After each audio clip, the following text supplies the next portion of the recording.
Live 101.5, Natasha Castles here inside of the Primavera Online High School Lounge with none other than Walk the Moon. Hello. It feels like it wasn't too long ago I just saw you guys. And Yeah, not too long at all. not too long at all. What was that, November? Not too shabby. Yeah, end of last year. End of last year, new album out, new tour, new everything. How are you guys feeling? Feeling amazing. This is just it's a really exciting time to be in this band. We have this new album that we're so proud of, all these new songs that we get to perform now for these crowds, and the shows are selling out, and we're playing all over the country, January and February. It feels so good. Now my next question is for you, Nick. Unfortunately, I know about the diagnosis with your dad with Alzheimer's. I've known of a study where they talk about music, playing music that reminds them of their childhood and stuff, or Absolutely. just younger times. Is there music that you play for your dad, or maybe sing for him? Yeah, absolutely.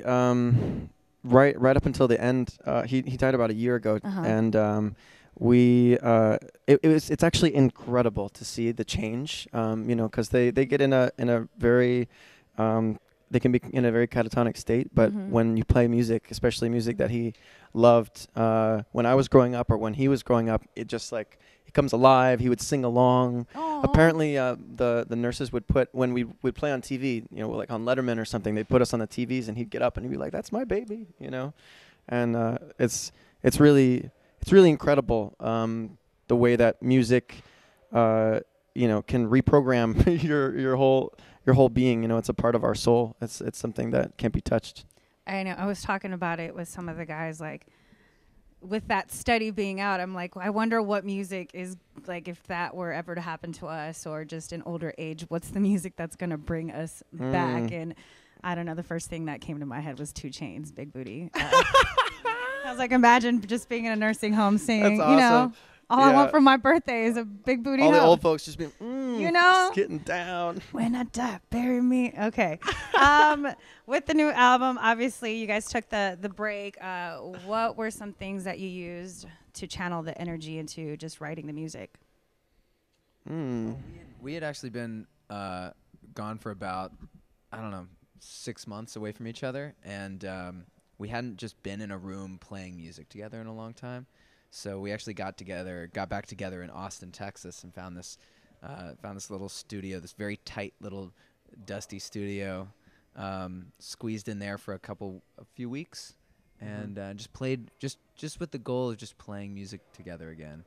And that sparked a whole lot of this raw energy that you hear on the record. And actually a couple songs on the record came from that session. So that was I think just diving back into what we feel most comfortable with and just jamming sparked a whole lot of new material for us. And I think Austin is a great place for that. I've been there a couple times for South by Southwest, and just the energy, and to be in a city like that just appreciates music. It's a good energy. Barbecue. That too. Oh, that too. Some good old brisket, eh? Oh, the itis. Yeah, we needed half of our daily work done before lunch, or else we were just Yeah. useless. Yeah. I can't work past the itis. Yeah, no. I'm a person that can fall asleep anywhere too, so it's like, ooh, comfortable. You'd be great on tour. Oh, see? Sleeping on the bus, yeah. Hey, Walk the Moon, opening act, Natasha Castles. I saw you guys recently did a tarot card reading with Spotify. How was that? I've never been interested in like the beyond like that, but is that something? That was fun. Spiritually? Yeah. Well, my aunt, I grew up with tarot because my Okay. aunt is an amazing tarot card reader. So if people aren't super familiar, it's like these cards like with historic images and archetypes and symbolism that basically go through like the patterns of our daily lives and these big changes that everyone goes through. So it's something that that like has just kind of made its way into some of the band ethos.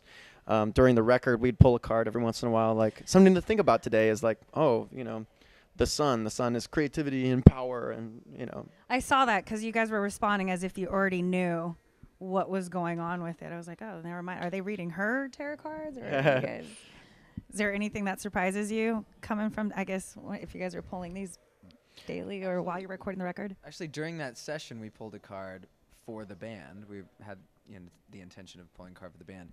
And the specific image on that card It was the moon card. It was the right? moon. We We pulled pulled the moon. card, and no joke, the art on that looked exactly like our record album art, and it blew our minds. Awesome album art too. Oh, thank you. Thanks.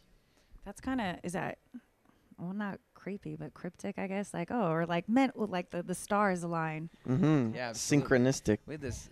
We got the chance to work with this incredible artist, Felipe Posada, from South America, and he was just.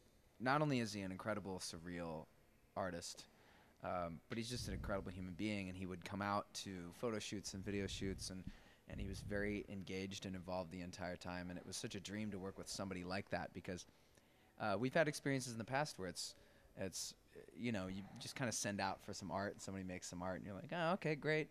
They're not in tune with what your vision is. Not necessarily, but Felipe was like. It was like he was a fifth band member. It was incredible. Yeah. That's really cool. For the latest video you guys just shot, was it 1 foot? Is that what it's? 1 foot. 1 foot 1 foot. in the desert. I thought it was so awesome. Are you guys really playing the instruments? I don't know if that's a dumb question, but are you guys really playing while you're out there? Like, do you really get to rock out like as loud as you want to? I mean, they're not plugged in, but I'm really playing. You're really playing. Okay, I guess that's the better question there. Right. Yeah, actually, those dance moves that I do, I cannot physically do if I'm not playing guitar. So I have to be playing, or else my body, I'm not a dancer. My body doesn't dance without guitar on it.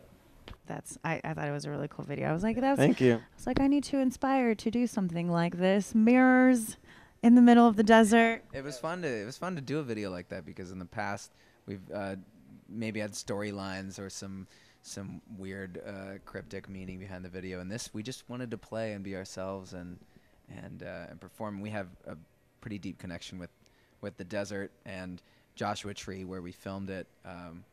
We've had this, I don't know, we've had kind of a new found relationship with Joshua Tree, and it just felt right. And it mimics a lot of the art on the album too. And it was cool to just go out there in the middle of nowhere, no distractions, no people around, no noise, and just do our thing. I think that's what I liked most about it. Just out in the middle of nowhere, no distractions. Any plans for the next music video?